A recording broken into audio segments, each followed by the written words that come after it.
Okay, bismillahirrahmanirrahim. Assalamualaikum warahmatullahi taala wabarakatuh. Alhamdulillah, apa khabar anak-anak semua? Nama tahun 4 Al-Jazar. Tahun 4 Al-Jazar ini semua apa khabar semua? Sihat, alhamdulillah. Baik, Cikgu Muhammad di sini pun sihat, alhamdulillah. Jadi, ada semua bersama dengan saya, subjek sains, Cikgu Muhammad. Jadi, alhamdulillah. Untuk kali ini kita akan menyambung pelajaran kita pada minggu lepas. Jadi sebelum kita menyambung pelajaran kita pada hari ini, cikgu nak tanyalah apa situasi sedang berlaku di depan ni? Apa situasi sedang berlaku di dalam gambar ini? Cuba perhatikan. Siapakah mereka? Okey, dalam gambar ini adalah sekumpulan saintis. Sekumpulan saintis sedang membuat eksperimen. Di dalam mana ni? Di dalam makmal sains yang serba canggih. Ini adalah sekumpulan saintis yang sedang membuat eksperimen tentang buat uji kaji tentang satu produk. Okey, satu produk Okey, jadi siapa-siapa yang ada cita-cita jadi saintis cuba angkat tangan. Okey, pastikan anda semua jadi saintis yang beriman tau, bukannya tidak yang menolak Tuhan. Cikgu tak naklah kamu semua belajar tinggi tiba tolak Tuhan pula. Tak. Kita semua adalah umat Islam yang beriman pada Allah Subhanahu Wa Taala. Okey, boleh ya? Faham ya? Okey, baik.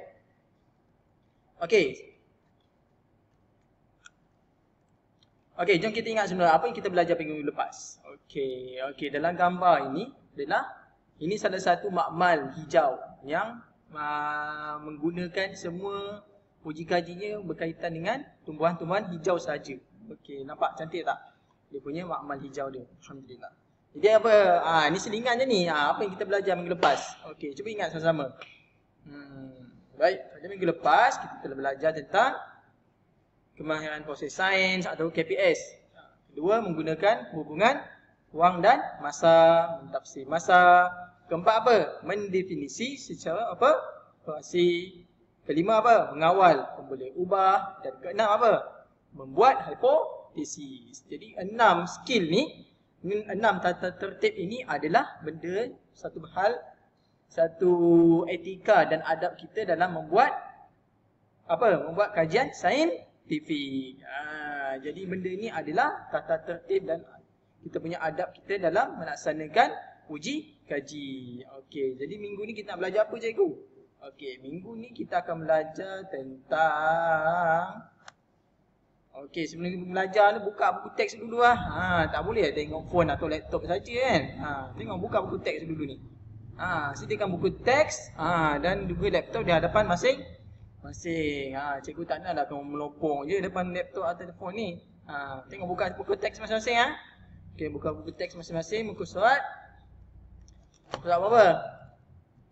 Okey, muka surat 16. Alhamdulillah. Okey, buka muka surat 16. Kita akan belajar tentang mengeksperimen. Okey. Jadi kita akan membuat eksperimen dalam muka surat 16 ini. Jadi disebabkan anda semua masih lagi dalam mod PKP, masih belajar di rumah masing-masing kan. Jadi kita tak boleh nak buatlah eksperimen serius. Jadi cikgu hanya nak kamu beri tumpukan perhatian kepada video eksperimen mudah ini. Okey, kita akan menyaksikan eksperimen mudah berkaitan dengan bagaimana kita menguji sesuatu hipotesis yang kita buat hipotesis dan kita akan uji hipotesis kita itu. Baiklah, untuk itu cikgu nak beri perhatian ya. Fokus pada video yang kita akan saksikan selepas ini. Okey. 1 2 3. Dah. Mana boleh. Okey.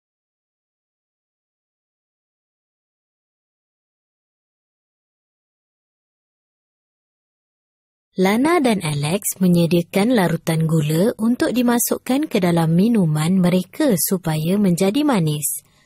Mereka ingin mengetahui minuman mana yang gula akan melarut lebih cepat berdasarkan bilangan adukan yang akan mereka kenakan.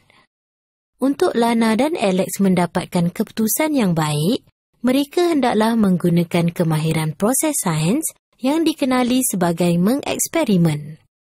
Mengeksperimen ialah kemahiran merancang dan menjalankan penyiasatan untuk menguji suatu hipotesis. Ini dilakukan dengan mengumpul dan mentafsir data bagi membuat kesimpulan daripada penyiasatan. Dalam merancang sesuatu eksperimen, kenal pasti masalah dan buat penyataan masalah terlebih dahulu. Lana dan Alex mahu mengetahui hubungan antara bilangan adukan dan masa yang diambil untuk gula melarut dengan sempurna. Penyataan masalah adalah, adakah bilangan adukan mempengaruhi masa yang diambil untuk gula melarut dengan sempurna?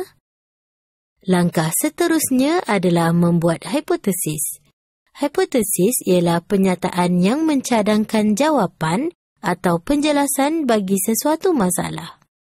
Hipotesis untuk eksperimen ini ialah semakin bertambah bilangan adukan, semakin berkurang masa yang diambil untuk gula melarut dengan sempurna. Selepas membuat hipotesis, mereka perlu mengawal pemboleh ubah. Pemboleh ubah dimanipulasi ialah bilangan adukan, pemboleh ubah malar ialah kuantiti gula, isi padu dan suhu air, dan pemboleh ubah bergerak balas ialah masa yang diambil untuk gula melarut sempurna. Selepas mengawal pemboleh ubah, buat senarai alat dan bahan yang diperlukan untuk eksperimen. Alat dan bahan yang diperlukan dalam eksperimen ialah bikar, gula, air, jam randik dan rut kaca. Langkah terakhir dalam merancang eksperimen adalah dengan menyenaraikan langkah-langkah untuk menjalankan penyiasatan saintifik. Menguji hipotesis melibatkan penyiasatan mengikut langkah-langkah yang telah dirancang.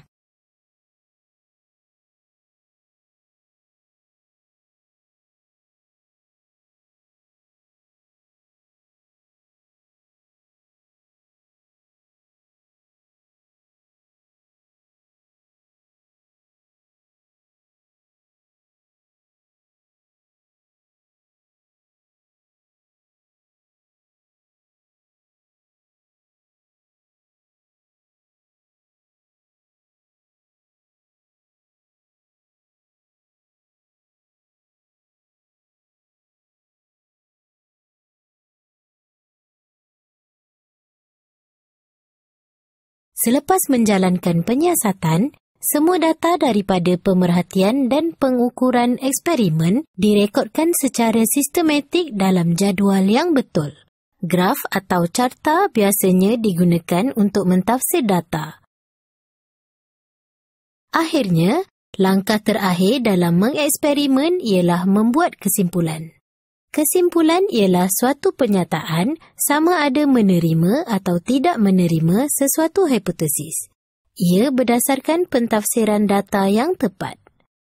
Seluruh proses penyiasatan saintifik dipersembahkan dalam laporan sains. Ini untuk membantu menyampaikan keputusan eksperimen kepada orang lain. Baik, Alhamdulillah. Dah tengok tadi video tadi? Okey, Alhamdulillah. Cikgu nak tanya, seronok tak tengok eksperimen tadi? Okey, walaupun eksperimen tadi kita tengok secara video, secara kartun saja, animasi saja, tapi itu adalah satu bentuk eksperimen mudah untuk kita menguji hipotesis kita. Jadi hipotesis ni, kenapa kena ingat hipotesis ni, cikgu? Hipotesis ni masa mudahnya kita kena guna wording ataupun perkataan ini. Semakin bertambah sesuatu, semakin akan jadi sesuatu pada benda yang kita uji. Jadi hipotesis ini adalah satu benda yang masih lagi kita sembang. Masih mudah kita sembang je lah. Masih belum diuji keberkesanan dia. Masih belum disahkan dia punya keberkesanan dan keboleh percayaan dia. Jadi hipotesis ni hanyalah salah satu penyataan masalah saja. Penyataan sambungan daripada penyataan masalah saja. Okey, faham tak? Okey, faham ya? Okey, baik. Baik, kita imbas semula, kita recap balik apa yang kita saksikan dalam video tadi. Okey, kita hanya menyaksikan secara mudah step-step ataupun langkah-langkah yang dibuat oleh adik-adik tadi, anak-anak tadi, anak murid tadi dalam membuat eksperimen seperti mana saintis dalam membuat uji kaji dalam makmal sains. Kalau kita tengok dalam gambar ni kan, mereka sedang membuat uji kaji. Jadi langkah-langkahnya tidak jauh beza. Tidak jauh berbeza dengan apa kita saksikan dalam animasi tadi. Okey, yang pertama apa? Okey, yang pertama kita kena merancang eksperimen kita. Memang kena merancang. Kita kena listkan bahan-bahan yang kita perlukan. Kita kena pasti masalah, kita kena buat hipotesis, mengawal pun boleh ubah, dan kena listkan atau sediakan alat-alatan dan bahan-bahan yang kita perlukan untuk membuat uji kaji itu. Betul tak? Jadi selain itu kita juga ingin menguji hipotesis kita adakah benar ataupun tidak. Sebab kerana tu hipotesis ini hanyalah penyataan, sambungan penyataan masalah, atau bahasa mudah kita kata hanya cakap saja. Hanya hasil daripada fikiran kita saja, kita terjemahkan dalam bentuk kata-kata, penyataan, dan masih belum diuji. Sebab tu kita kena buat ujian hipotesis. Kemudian kita akan mengumpul dan mentafsir data. Okey, hasil daripada uji kaji tu, kalau kita kena dalam makmal sains pun, dia akan kumpulkan semua dapatan-dapatan data yang diperolehi dan dia akan ditafsirkan data itu. Kemudian kita akan membuat kesimpulan dan akhir sekali kita akan menyediakan laporan atau reporting kita punya hasil penyelidikan ataupun hasil uji kaji kita lah. Okey, alhamdulillah. Okey, boleh faham ya? Okey, 5 step ni adalah secara mudah lah untuk kita membuat eksperimen. 5 langkah mudah untuk membuktikan eksperimen kita. Baik, alhamdulillah, itu saja daripada cikgu. Okey, insya-Allah ada masa kita berjumpa lagi. Okey, yang baik itu daripada Allah Subhanahu Wa Taala. Segala kelemahan itu kita sandarkan kepada makhluk, semata-mata makhluk juga. Jadi itu saja. Cikgu nak buka soalan pun tak ada juga. Okey, baik, alhamdulillah. Apa-apa masalah boleh bertanya terus kepada cikgu melalui ibu bapa atau menjaga masing-masing. Baik, seterusnya diminta anak-anak murid semua membuat sedikit latihannya. Sedikit latihannya cikgu akan berikan menerusi pautan je lah. Baik, kita ada buku aktiviti kan, kita buat latihan dalam buku aktiviti. Baik, itu saja daripada cikgu. Subhanakallahumma wa bihamdika asyhadu an la ilaha illa anta astaghfiruka wa atubu ilaik. Baik, terima kasih atas perhatian dan sokongan semua. Jumpa lagi. Assalamualaikum.